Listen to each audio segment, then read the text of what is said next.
돈 관리를 잘하는 것은 당신이 얼마나 똑똑한지와 별 상관이 없다. 네. 이 책에 나온 표현을 그냥 그대로 빌리자면은 10만 달러짜리 차를 산 차를 모는 사람의 얘기가 나와요.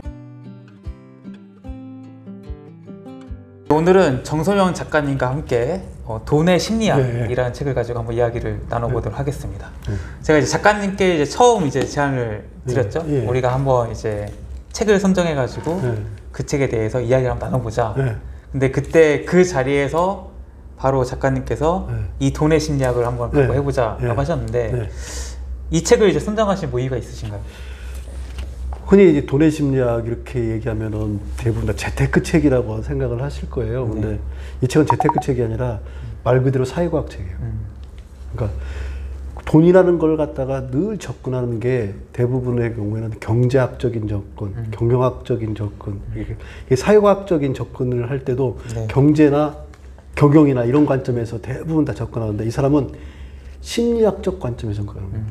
인간 안에 있는 욕망이 돈에 어떻게 투영되는가를 갖다가 정확하게 짚어내. 이분이 아마 뭐가 나오던 이분이 기자 출신이에요. 맞아요. 기자이기 때문에 사회 현상들을 갖다가 그 저널리즘 정신을 가지고서 계속 바라봤던 분들이에요. 그러니까 돈이 어떠한 역할을 사회적으로 하고 있는가, 돈이 사람들한테 어떠한 역할을 하고 있는가 너무나 잘 아는 사람이에요. 흔히 그 다른 사람들은 부자 아빠, 가난 아빠, 부자 아빠처럼 재테크에 관련된 책이나 이런 걸로 흔히 생각하더라고요. 근데 그렇게 해서 읽는데 그게 아니라 이거는 말 그대로 사회과학 책이에요. 그러니까 돈을 어떻게 심리학적으로 접근해야 되는가에 대한 것을 가장 명쾌하게 제시해 주신 책이라. 그래서 저는 사실은 제가 아들아 돈 공부해야 한다는 책을 쓸 때 이때 마음 안에 내가 움직이고 있는 그 뭐 기본적인 바탕들을 갖다가 이 책에서 많이 모티브를 얻었어요. 아, 돈이라는 건 내가 살아가고 있는 상태에서 나한테 어떻게 욕망과 연결되어 있기 때문에 돈은 그 부분에 대한 것들, 돈을 공부해야 되겠구나. 그래서 아들아 돈 공부해야 한다 할 때 가장 중요한 간의 포인트가 뭐냐면 돈이 가지고 있는 인간 기본적인 욕망과 어떻게 연결되어 있는 걸 정확하게 이해하기를 바란다. 이런 뜻으로 아들아 돈 공부해야 한다를 했고 그만큼 책이 제가 좋아하는 책이라 그래서 첫 번째 선정할 때 이 책을 바로 그냥 한 겁니다. 그래서 이제 이 돈의 심리학에 대한 내용을 이제 우리나라 경제서적 베스트셀러 작가이자 50억 자산가의 정소영 작가님과 한번 이야기를 해보겠습니다. 일단 저는 이제 제일 이제 몇 페이지 안 넘겼을 때 굉장히 좀 새롭다라는 그 부분이 있었어요. 제가 그 부분을 읽어드리면은 돈 관리를 잘하는 것은 당신이 얼마나 똑똑한지와 별 상관이 없다.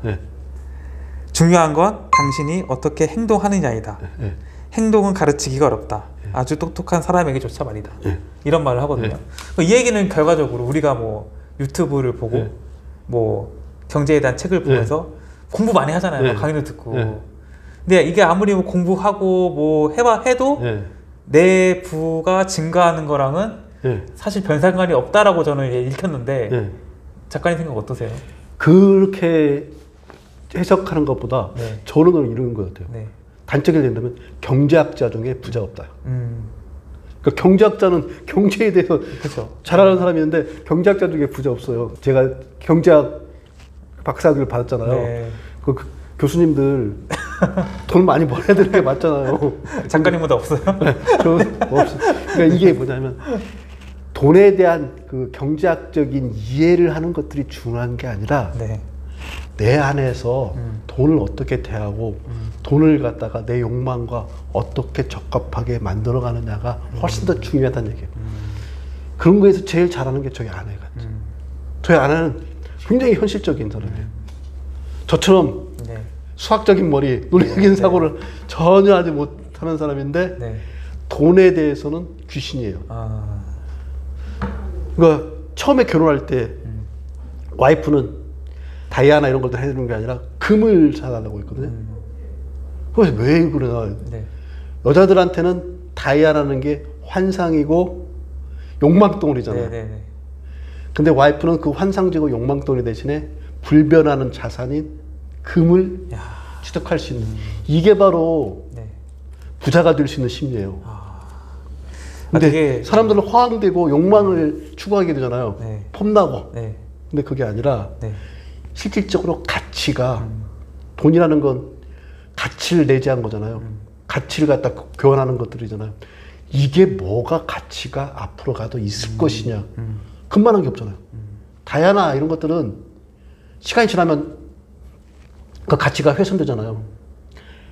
아니면 깎아가지고 보기 아름답긴 하겠지만 네. 이게 금처럼 계속 같이 상승하는 것들이 아니란 말이에요. 네. 그걸 아는 거하고 모르는 것 차이를 전 책에서 보니까 그게 해석된 게 경제학자와 저희 와이프하고 차이. 아니 진짜 사모님이 현명하셨던 게 저도 이제 놀랐는데 최근에 다이아 똥값이 했다고 하더라고요. 네. 인조 다이아몬드가 나와가지고 진짜하고 성분이 똑같다고 하더라고요.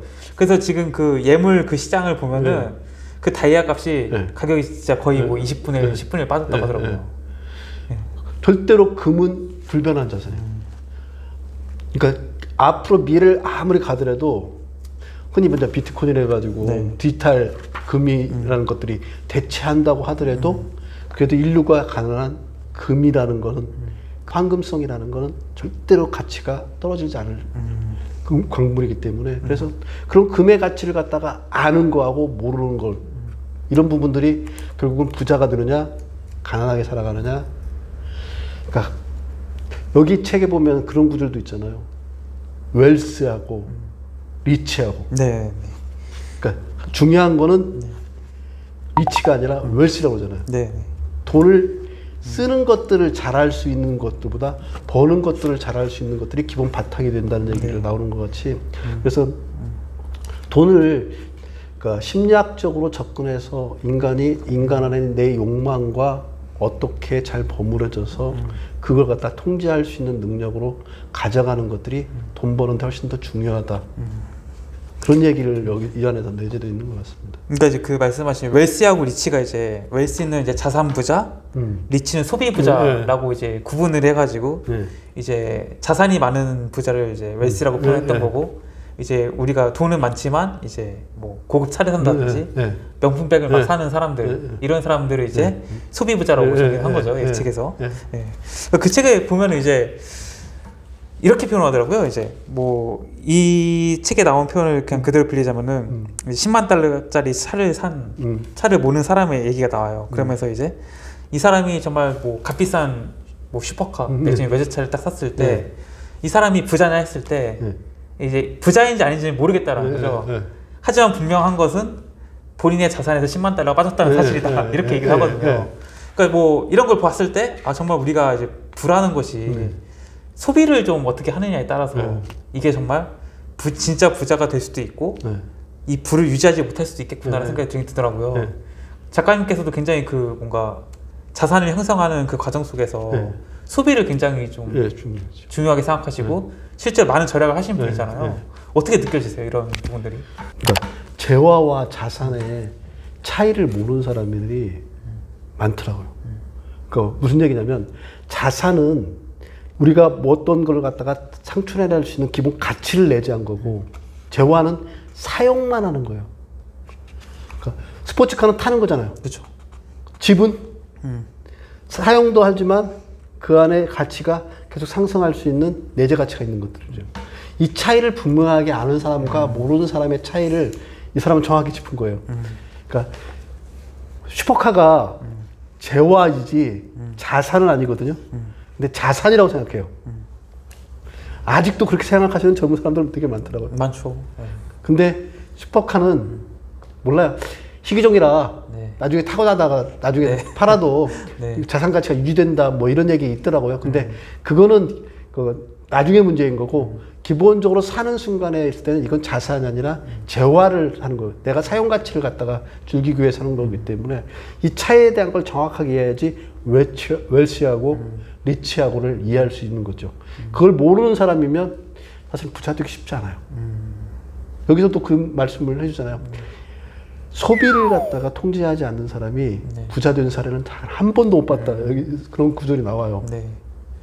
결국은 저축해서 돈을 모은 거, 이 부분들이 자산으로 전환시킨 거, 이런 사람들이 웰스 해가지고 부자인 거지, 진정한 부자인 거지. 리치해가지고 막 귀금속 달고 스포츠카 몰고 이게 부자가 아니다.